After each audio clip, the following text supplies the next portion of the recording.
Bismillahirrahmanirrahim. Assalamualaikum warahmatullahi wabarakatuh. Salam sejahtera buat kita semua.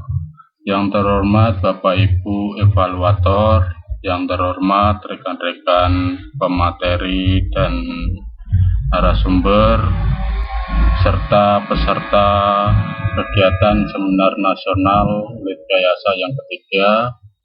Pada kegiatan seminar Lidkayasa kita kali ini bertemakan kerja nyata teknisi Lidkayasa di masa pandemi.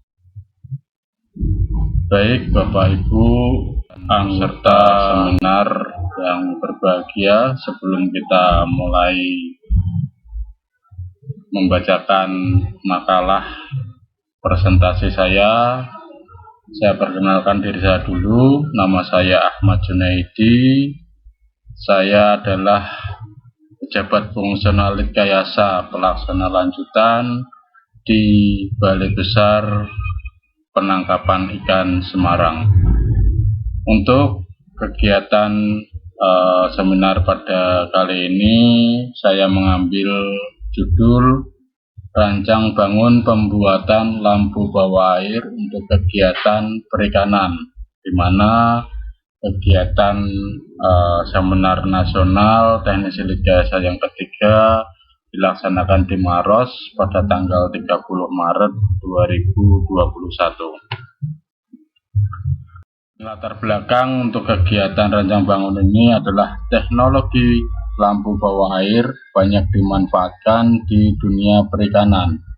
Tidak hanya penangkapan ikan, tetapi juga banyak kegiatan dari rekan-rekan budidaya yang membutuhkan lampu bawah air. Adapun kegiatan di perikanan tangkap meliputi perikanan bagan, aplikasi pengoperasian untuk nelayan handland, kemudian di rekan-rekan budidaya ada kultur fitoplankton, kemudian untuk masyarakat umum ada dari penghobi ikan hias. Adapun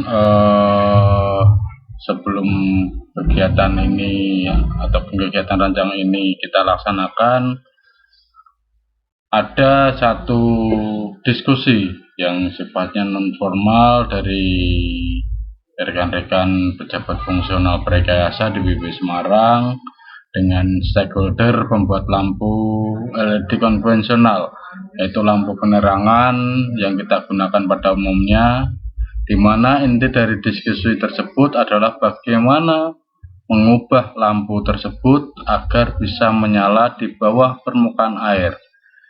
Dan kami selaku seorang teknisi Lidkayasa yang notabene di perikanan tangkap merasa tertantang untuk mewujudkan ide atau gagasan tersebut. Dari kegiatan diskusi tersebut kita tentukan tujuan dari kegiatan rancang bangun ini adalah bagaimana mengubah lampu yang digunakan untuk penerangan pada umumnya menjadi lampu yang bisa dinyalakan di bawah permukaan air, dan juga mungkin dari hasil tersebut bisa dimanfaatkan untuk kegiatan perikanan seperti penangkapan ikan, budidaya, fitoplankton, dan lain-lain. Ini rancang bangunnya, tahapan-tahapannya. Yang pertama perancangan, di mana kita perancangan tentang lampunya sendiri, kemudian perancangan tentang bentuk desain, perancangan tentang pelindung lampu, dan pemberatnya. Kemudian setelah proses perancangan selesai, kita lakukan pengujian kedap air, di mana pengujian kedap air ada di skala kolam maupun uji di perairan laut. Ini lama waktu proses pengerjaannya, ada kurang lebih 1 bulanan. Start kita mulai akhir Februari, mungkin nanti selesai di minggu ketiga ataupun di akhir Maret 2021, dimana ini proses time schedule-nya sama dengan minggu keempat adalah finishing untuk proses pengaplikasian di lapangan. Ini proses bahan dan alatnya, dimana bahannya kita butuh lampu LED 50 watt, alternatif lainnya seperti kabel, fitting, jack. Ini ada besi stainless maupun besi asar untuk rangka pelindungnya, dan ini ada pemberatnya yang dari timbel. Kemudian ada peralatan pendukung lainnya, resin, katalis, lem, dempul, cat pilok, isolasi, amplas. Kemudian ada peralatan perbengkelan, gunting, cutter, dan lain-lain.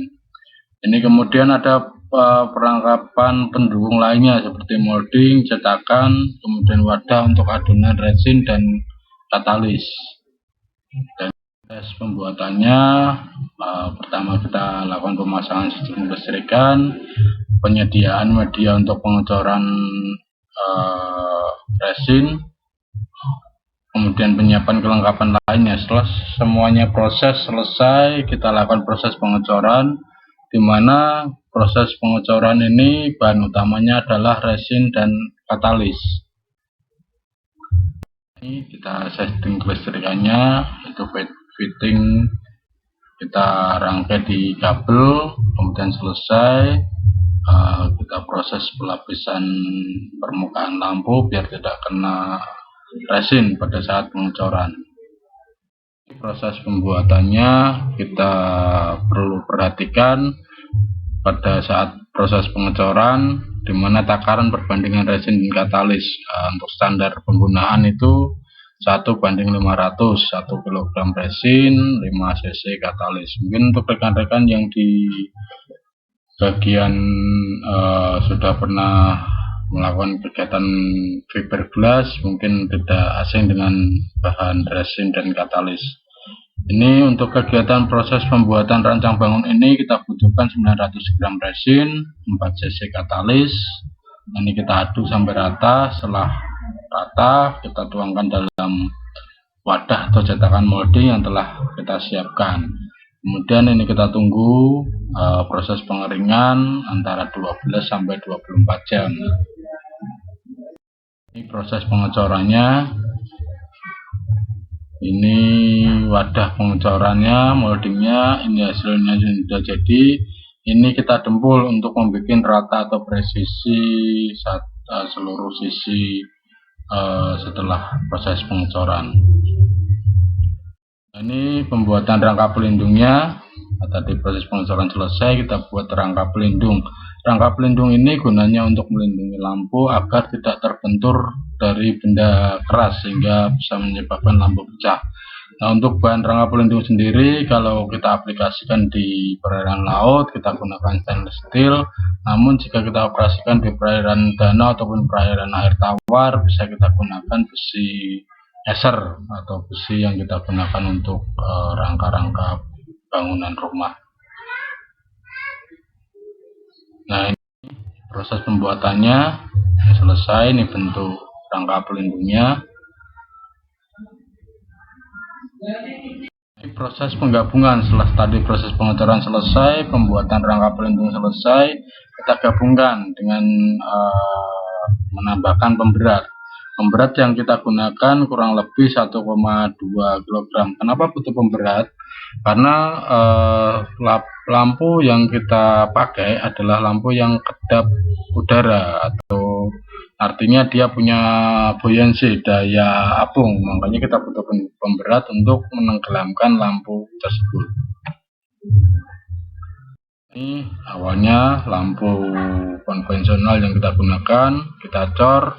Nah, ini proses kita kasih pelindung, dan ini adalah pemberatnya yang tadi timbul.